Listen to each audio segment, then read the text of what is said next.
to think of yourself as that young boy and then where we are now, would you have foreseen that St. Brigid would, I know you had wondered why she wasn't, but would you have foreseen that she was going to be as recognised as she is now? But I would sort of add to that and say there still needs to be more.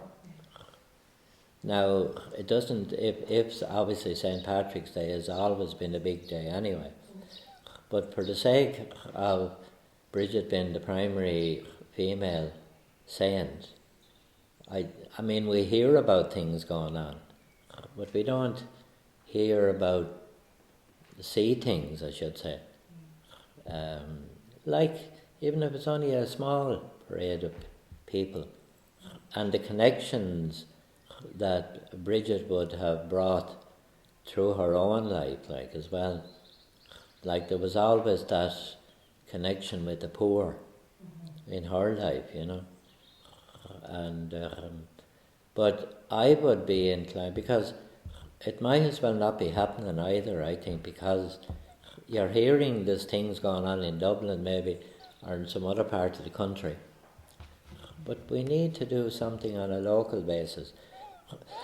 And even if that was, say, the likes of places like parishes that are called after St. Brigid, they need to do, I would feel that there's a need to do things in order to make the recognition more available to people. So it would be my inclination. Now, having said that, what is happening, I'm sure, is fine, but she was a religious woman, and you can't take away from her being that. She was a nun, and it still needs to recognise her in some other form. Parade, some sort of parade. You'd like to see a parade? I would, yeah, even if it's only a small one. I would, yeah. Give her rightful place in Irish history and in religious history in Ireland as well, like, you know. And what do you think her legacy should be? What should be passed on about her?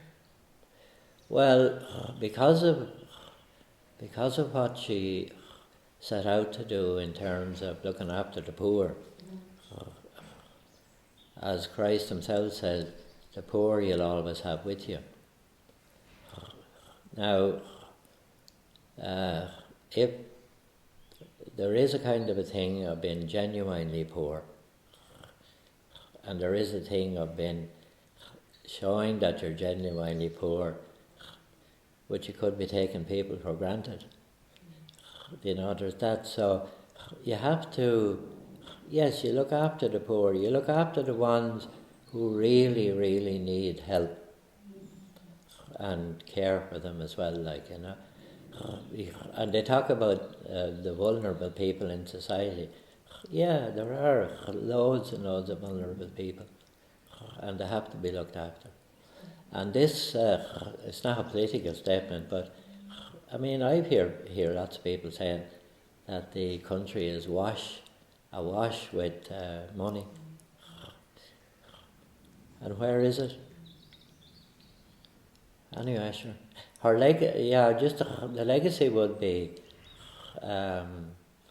going out to the poor, looking after the poor, and I think we all have, as Jesus said, the poor you'll always have with you.